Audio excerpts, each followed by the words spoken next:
Y esta noche estamos con don Mr. Hugo Cárdenas, que es candidato a la presidencia por UCS, que también ha estado presente en el Cabildo, ¿no es cierto, don Mr. Hugo? Efectivamente. Buenas noches, gracias por venir. Bienvenido. Y un saludo cordial a los televidentes.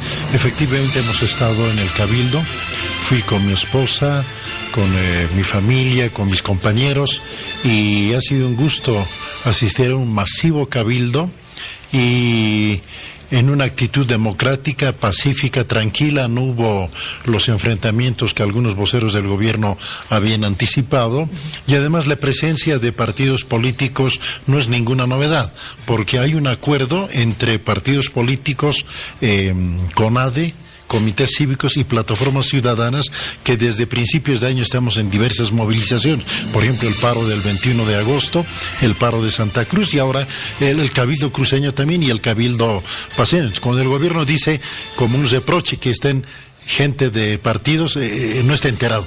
El Ministerio de Gobierno se ve que está trabajando muy mal, porque hay un acuerdo cuatripartito que está detrás de estas movilizaciones. ¿El Cabildo de Cochabamba también? También, absolutamente todos. O sea, Santa Cruz dio el primer paso en reuniones departamentales, y esto se puede ampliar a todos los departamentos. No hay ninguna restricción, ninguna objeción en ese sentido. Bien, tengo entendido que se han aprobado 8 resoluciones en este Cabildo, ¿no es cierto? Una de ellas, por ejemplo, exigir la renuncia de los vocales del Tribunal Supremo Electoral. Efectivamente, ese acuerdo ya está suscrito por las 4 partes en la reunión de mayo de hace meses atrás, en Santa Cruz.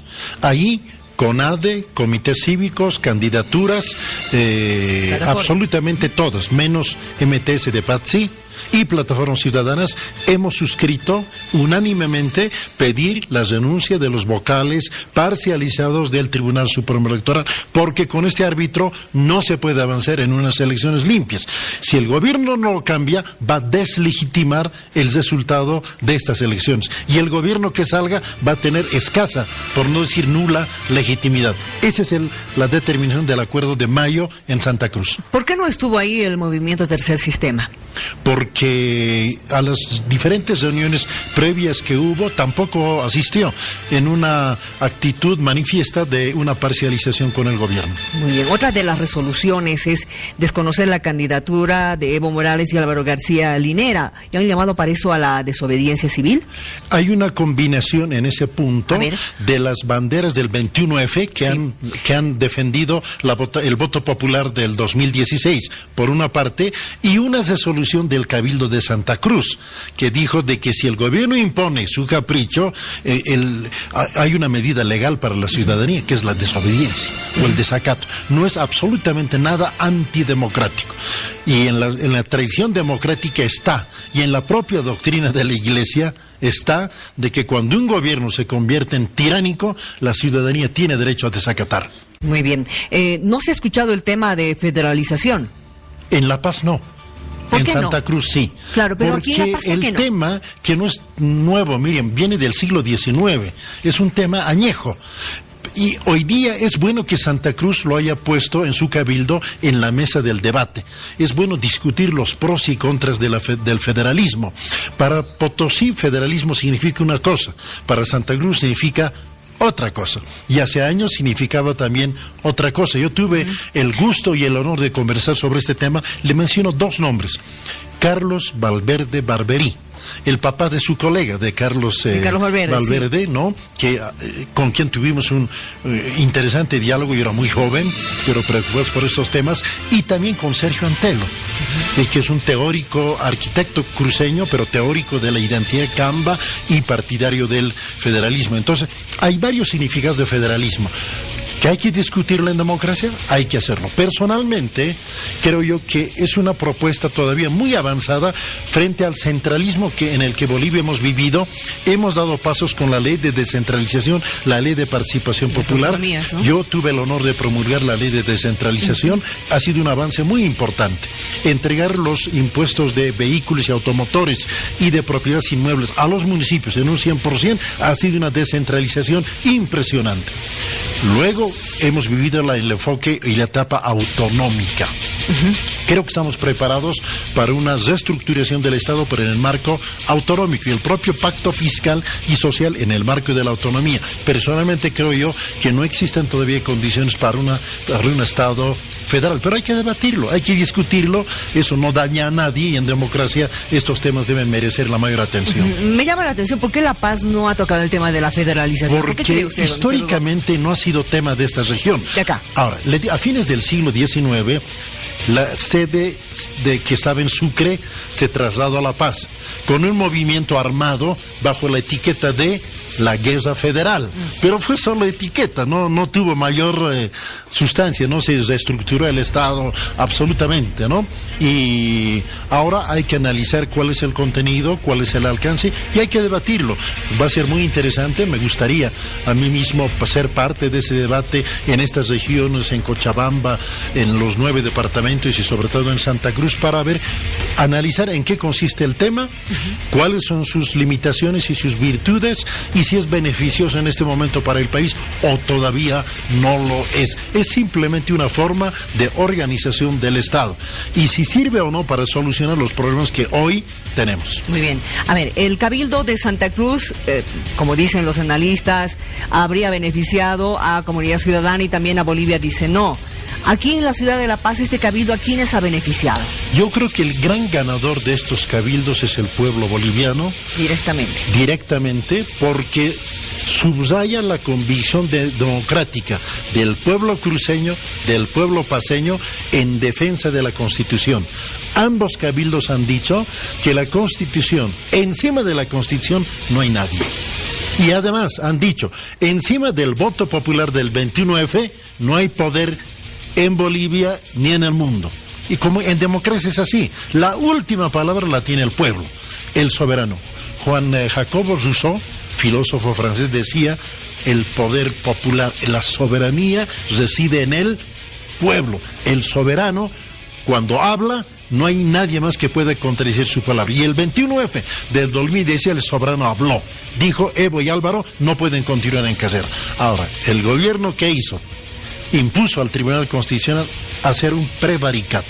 Tarde o temprano tendrán que estar detrás de las rejas. Eso es un auténtico prevaricato, porque se atribuyeron funciones que no les competen.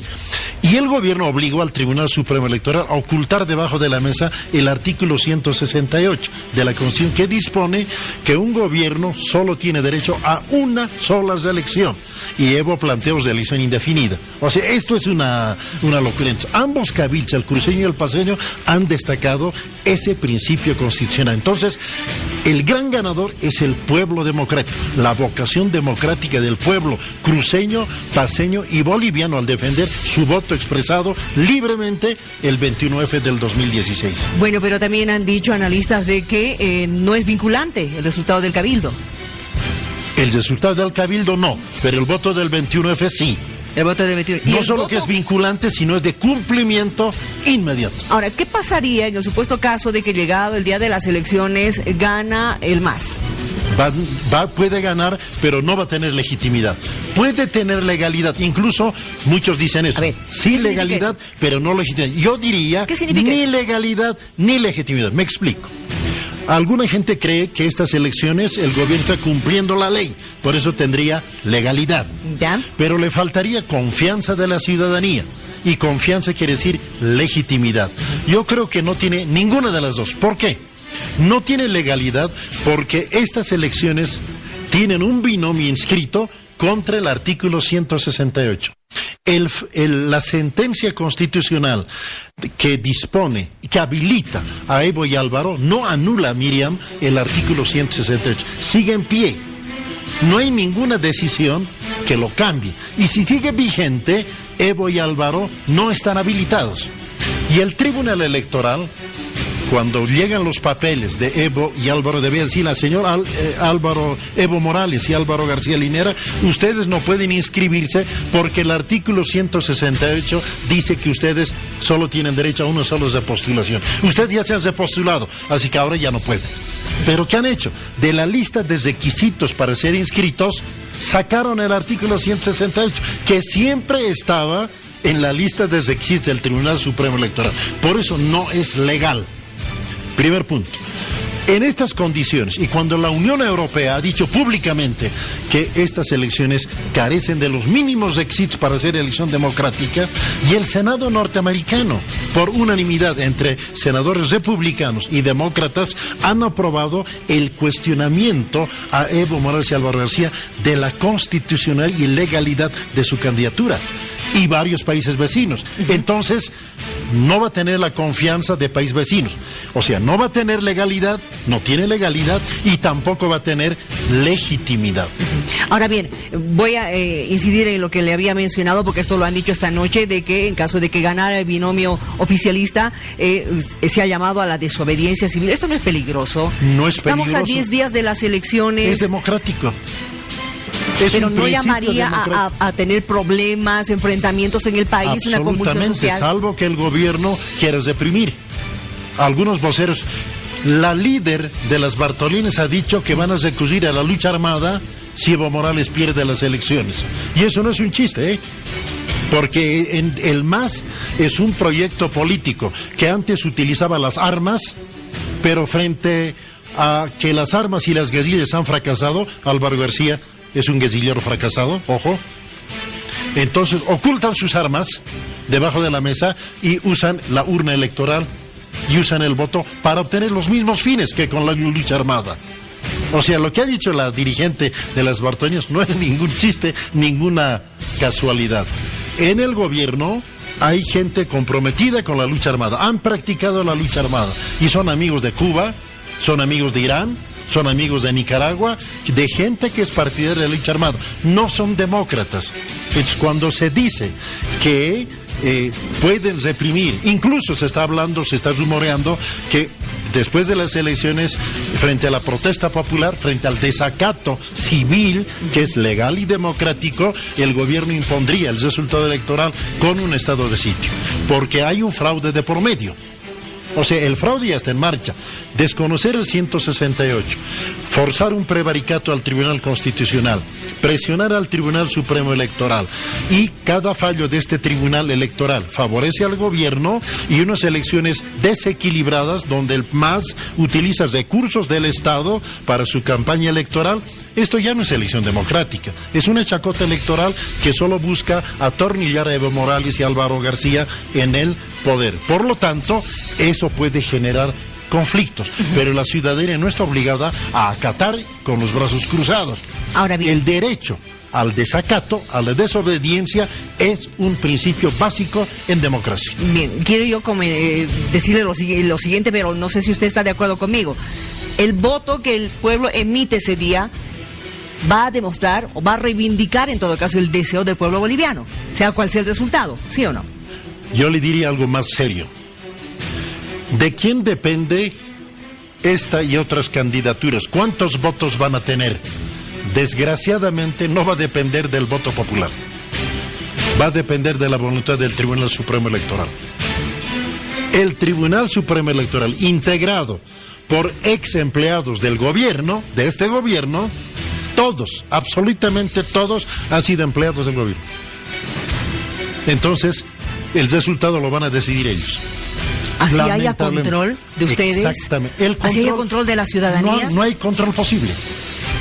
Pero los partidos políticos tienen... El control se va a agotar el momento del escrutinio.